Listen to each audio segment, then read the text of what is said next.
Bien-aimés, en vérité je vous le dis, tout ce qui est écrit dans ce livre ne représente qu'une infime partie de ce que les esprits familiers sont réellement capables de réussir, une petite partie des dégâts qu'ils sont en mesure de causer. La sorcellerie familiale peut se transmettre par des rites coutumiers. Certains chefs coutumiers vont conclure des pactes avec le monde des ténèbres, puis offrir les âmes des membres de leur famille en sacrifice. Sachez qu'avec le diable plus un pacte porte en soi une signification, plus grand le sacrifice aussi. C'est la raison pour laquelle il y aura des morts précoces dans certaines familles ou des oreilles sourdes aux enseignements de l'Évangile.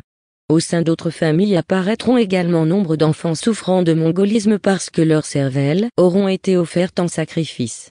Bien entendu, ces enfants n'accompliront jamais leur destinée, à moins que Jésus ne s'en mêle un jour.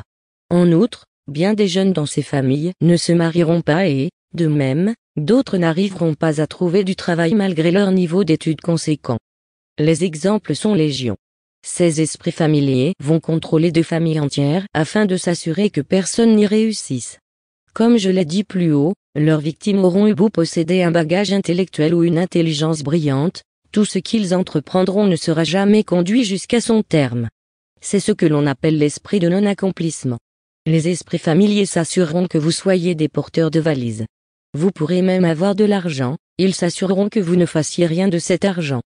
Ils diront que vous avez un trou dans la main. Eh oui, le diable a pour objectif de vous nuire en vous empêchant d'accomplir votre destinée. Vous finirez par croire que vous êtes venu accompagner les autres sur cette terre. Ces esprits familiers peuvent vous tuer tout de suite ou alors, ils vous détruiront lentement et sûrement si vous n'avez pas Jésus-Christ pour vous protéger. Ne croyez pas qu'à la mort de ces esprits familiers tout sera terminé. Non, bien-aimés, la sorcellerie est transmissible. Ces esprits familiers ont pour devoir de transmettre aux membres de leur famille, enfants, homonymes ou autres, leur sorcellerie. Cette dernière peut se trouver dans une corne, une ceinture, une bague ou tout autre objet, le plus souvent anodin, et qui n'attirera pas, de prime abord, notre attention. Cette sorcellerie familiale amènera l'inceste, la kleptomanie et autres fléaux dans les familles. La Bible dit, dans 1 Pierre 1, 18, que nous avons hérité notre manière dissipée de vivre de nos pères. Autrement dit, si vous avez un parent sorcier, vous êtes un potentiel sorcier puisque son sang coule dans vos veines. Eh oui, bien-aimés, pendant que vous attendiez au sein de ses reins l'heure de voir le jour, s'il mangeait de la chair humaine, vous la mangiez avec lui. S'il sortait la nuit ou buvait du sang humain, vous le faisiez avec lui. C'est la raison pour laquelle beaucoup d'enfants ressentent, sans raison précise, une hostilité face aux œuvres de Dieu. Si vous avez un conjoint sorcier, vous allez aussi hériter de sa sorcellerie, puisque l'acte sexuel vous amène à devenir une seule et même chair. Il n'y a que Jésus-Christ qui peut vous sauver. Sachez, bien-aimés, qu'à un haut niveau dans le monde, ce sont les sorciers qui sont responsables des cataclysmes, des tremblements de terre, des accidents d'avion, de train ou de bus. Pour un sorcier, un homme est comme un animal qu'il va tuer et manger sans état d'âme. N'oublions pas que Dieu avait dit au serpent qu'il mangera de la poussière, Genèse 3, 14, et nous avons été formés de la poussière, Genèse 2, 7. Nous sommes donc censés constituer aux yeux du diable une nourriture qu'il apprécie, à moins que nous vivions en Jésus. Ils vont regarder les étoiles des nouveau-nés de leur famille pour les atteindre. Nous savons tous qu'Hérode avait vu l'étoile de Jésus et avait voulu le tuer. Le diable utilise fréquemment les enfants et les femmes pour accomplir ses desseins. Ce sont les chrétiens qui minimisent les capacités que Dieu avait mises en la femme. Le diable, comme à son habitude, en est conscient et en fait largement usage dans son ministère. Eh oui, toutes les fois qu'une femme est sorcière, elle cause bien plus de dégâts qu'un homme sorcier. Quant aux enfants, c'est leur parent du même sexe qui est susceptible de leur transmettre la sorcellerie. Je m'explique, une femme sorcière transmettra la sorcellerie à sa fille, comme le mari sorcier transmettra la sorcellerie à son fils. Dans le cas inverse, l'enfant à qui l'on a transmis la sorcellerie ne vivra pas. Les enfants sorciers peuvent naître avec des signes. Ces enfants sont caractérisés par de l'obstination. Ils ont le cœur dur. Ils sont stratèges et savent très bien mentir pour leur âge. Ils ont un orgueil démesuré. Parfois même, ils se complaisent dans la saleté et peuvent exsuder une odeur naturelle de bouc. Ils sont turbulents à outrance. Ils échouent très souvent à l'école malgré une intelligence apparente. Même tout petits, ils sont intéressés par les discussions avec des grandes personnes. Vus de l'extérieur, ils paraissent vieux, sans oublier bien d'autres choses encore. Il est écrit, dans 1 Jean 5, 19, que le monde entier vit sous la domination du malin. Sachez, bien-aimés, que comme rempart contre le diable il n'y a que Jésus. Il est le seul dont nous avons besoin pour lutter contre les attaques du diable. Jésus nous a donné le pouvoir de marcher sur les serpents, les scorpions et sur toute la puissance de l'ennemi, et rien ne pourra nous nuire. Mais pour profiter de cette domination, nous devons être assis en Jésus. Car nous ne pouvons pas dominer sur le diable si nous agissons comme lui. Eh oui, celui qui a pour maître le diable ne peut pas le chasser. Ce serait de l'impolitesse. Ne vivons donc pas dans la désobéissance à Dieu. N'oublions pas que tous les problèmes que le monde connaît aujourd'hui ne proviennent que de la désobéissance à Dieu. J'en suis consciente, il y aurait davantage à dire sur les sorciers et la sorcellerie et ce, dans tous les domaines, mais le but de ce livre n'est pas de parler du diable ou de ses stratégies. Il s'agit de montrer la puissance et la présence du Saint-Esprit dans ma vie chrétienne. Maintenant que je vous ai donné un petit aperçu du monde des ténèbres et de leurs œuvres dans nos vies, je vais pouvoir revenir sur le deuxième protagoniste de l'affaire, l'autre dame à laquelle je fus confrontée, qui ne cessait de me répéter qu'elle n'était pas comme moi puisqu'elle allait tous les dimanches à l'église. D'ailleurs, ses enfants avaient tous été nommés à des postes importants dans son église et, dans celle-ci, une de ses filles s'occupait du ministère des enfants, pendant que les autres s'occupaient des finances ou d'autres départements tout aussi importants. Pour les sorciers, s'occuper des enfants va de soi, car il faut recruter des victimes dès le bas âge, en gardant à l'esprit qu'ils poursuivront leur formation tout au long de leur vie. En effet, un enfant à qui on a transmis l'esprit de sorcellerie sera toujours contrôlé à distance. À chaque étape de sa formation, le diable mettra un de ses agents sur son chemin avec l'intention de rajouter une puissance maléfique de plus à cet enfant, selon la mission qui lui sera assignée. Un samedi, j'avais donc demandé à cette dame de m'attendre le dimanche matin pour qu'ensemble nous allions à l'église puisque, effectivement, je n'avais plus l'habitude d'y aller et que, de son côté, elle ne cessait de s'enorgueillir de ses qualités de grande chrétienne. Ma décision l'avait surprise car à ses yeux, il était hors de question pour moi de me rendre à l'église. Ce qu'elle ne savait pas c'est qu'en réalité je n'avais jamais été païenne. Avant de devenir pentecôtiste, j'étais protestante. J'avais eu une mère qui, aussi longtemps que je me souvienne, n'avait jamais passé une journée sans prier. Ma mère avait appris à tous ses enfants à prier et nous prions tous les matins et tous les soirs. Je connaissais donc Dieu.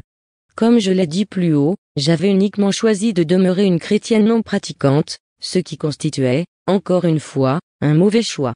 Pour revenir à nos moutons, nous nous sommes donc rendus à l'église ce jour-là et, à la fin du culte, le pasteur avait lancé un appel en demandant si quelqu'un dans la salle voulait donner sa vie à Jésus. Aussitôt, dans mon cœur, j'entendis une voix me murmurer que cet appel m'était adressé à moi et, au reste, j'avais été la seule à me lever.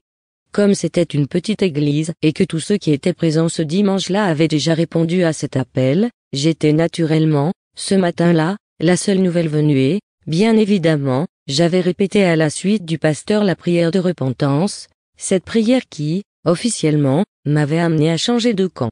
Je venais donc de naître de nouveau et mon nom venait, par la même occasion, d'être inscrit dans le livre de vie de l'agneau. Bien-aimés, en vérité, je vous le répète, Dieu est souverain. Il m'avait choisi et m'avait amené à l'accepter solennellement et, dès lors, il allait désormais m'utiliser à sa guise. J'étais devenu, dès cet instant précis, partenaire avec lui dans son travail pour le monde. Comprenez à mon exemple que, avec Dieu, ce n'est pas la religion qui compte. Il agit différemment avec chacun de nous, selon les capacités qu'il met en nous avant notre naissance, et selon notre obéissance à son appel. Dieu s'était révélé à moi avant ma prière, dans cette église mais il avait vu que je ne comprenais pas l'importance des paroles que je prononçais.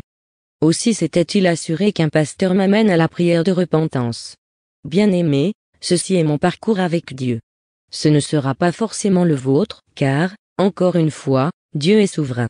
Il agit avec chacun selon son bon vouloir. Toutefois, j'ai fini par comprendre que cette fille n'était pas une bonne personne le jour où elle m'avait offert un vêtement traditionnel. Jusque-là, tout allait bien.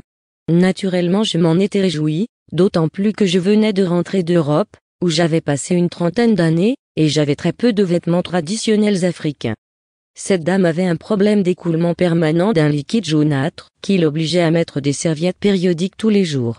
Je le sais parce qu'elle me demandait très souvent de voir si elle s'était salie. Devant mon étonnement, elle m'avait expliqué qu'elle avait un fibrome qui avait grossi et qu'elle avait peur de se faire opérer. Elle prenait donc son mal en patience. Un jour où elle était chez moi, elle avait voulu aller aux toilettes. En se levant, elle m'avait d'abord demandé si sa robe était tachée et je lui avais répondu non. Je ne voulais pas la mettre dans l'embarras, et de surcroît nous étions seuls et je ne voulais donc pas qu'elle se formalise. En revenant des toilettes, elle s'était emportée parce qu'elle s'était rendue compte que je ne lui avais pas dit la vérité puisque que son vêtement était en effet taché. J'avais trouvé tout de même sa réaction quelque peu disproportionnée car pour moi, cela n'avait aucune espèce d'importance. Quant au vêtement qu'elle m'avait offert, j'avais voulu l'enfiler spontanément mais ma femme de ménage avait tenu à le laver avant que je ne le porte. J'avais trouvé qu'elle exagérait un peu puisque ce vêtement avait été lavé et repassé. Dans tous les cas, je l'avais laissé faire. Inutile de vous dire que ma femme de ménage avait pris tout son temps pour laver et repasser ce vêtement, et ce n'est que quelques semaines plus tard que j'avais pu le porter. Ensuite, je m'étais précipité chez cette dame, que je prenais pour mon amie, pour lui montrer le vêtement qu'elle m'avait offert et, par la même occasion, lui témoigner ma gratitude. Or, sa réaction me parut suspecte. Elle me dit que ce vêtement n'était plus le même. Je ne compris pas, une fois de plus, à quoi tenait indignation. C'est seulement une fois rentré à la maison que la femme de ménage me fit remarquer que j'avais une tache au niveau des fesses et que mon vêtement était sale. Je compris aussitôt qu'il se passait quelque chose de pas très normal. Comme mes règles, à cette date précise, n'avaient rien à y voir, je m'étonnais devant ce que venait de m'apprendre ma femme de ménage.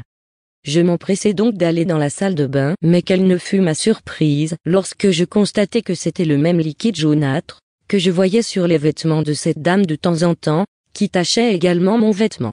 J'avais alors poussé un hurlement et la femme de ménage, qui était comme une mère pour moi, me fit savoir qu'elle n'était pas bête et que c'était la raison pour laquelle elle avait tenu à laver et à repasser de nouveau ce vêtement. Elle me dit que si cette dame m'avait donné un vêtement qui ne comportait pas de risque, elle n'allait pas prendre la peine de le faire.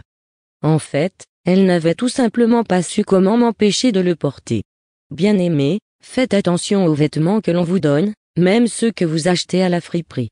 Ne les portez pas sans les avoir recouverts du sang de Jésus. Je ne l'avais pas fait puisque, toute naïve que j'étais, j'avais cru avoir affaire à une personne qui m'aimait et qui avait la crainte de Dieu, et par conséquent, ne pouvait pas me faire du mal. Ce que je ne savais pas, c'est que le diable n'aime personne. Sachez, bien-aimés, que le diable utilise aussi les vêtements ou les chaussures pour anéantir vos vies. Le temps me manquerait si je me mettais à raconter tout ce qui s'est passé entre moi et cette dame, que je prenais pour une vraie copine. Une chose demeure sûre, de tout le temps où nous nous sommes fréquentés, j'étais devenue pour elle une porteuse de valises. Nous ne pouvions aller nulle part sans que je ne joue à ses côtés un rôle de tapisserie. Eh oui, bien-aimé, pendant toute cette période, j'étais devenue insignifiante et quasi invisible. Elle m'avait même dit une fois que ce qu'elle aimait en moi, c'était que je savais me mettre en retrait. Or, je ne restais pas discrète parce que je le voulais. Imaginez-vous que je venais de rentrer de France après avoir passé 30 années environ. J'avais une belle maison dans un bon quartier, j'étais cultivée et relativement instruite. Pour finir, j'étais agréable à regarder. J'avais donc des choses à dire ou à offrir à la nation. Mais cette dame m'avait atteinte à telle enseigne que j'étais devenue insignifiante, à peine si l'on m'écoutait. J'étais devenue une femme terne et sans éclat, je ne savais pas pourquoi. Et dans ma toute naïveté, je ne comprenais toujours pas que cela provenait d'elle. Un jour, elle vint chez moi en pleine nuit pour me demander de lui donner de l'argent. Je ne sais pas pourquoi mais je refusai catégoriquement. Je ne comprenais pas pourquoi, dans la journée, elle avait généreusement offert de l'argent à plusieurs femmes mais le soir, il fallait que je lui en donne. Généralement, tous ceux qui fonctionnent avec le diable sont orgueilleux comme leur père. Le fait de donner représentait pour elle une marque de supériorité. Ne disons pas que la main qui donne est au-dessus de celle qui reçoit. Heureusement pour moi, je ne lui avais rien donné. Le Saint-Esprit m'ayant finalement montré à qui j'avais affaire, je ne sais pas dans quel état je serais aujourd'hui si en plus de tout ce qu'elle me faisait comme incantation, je lui avais en plus donné de l'argent ce soir-là.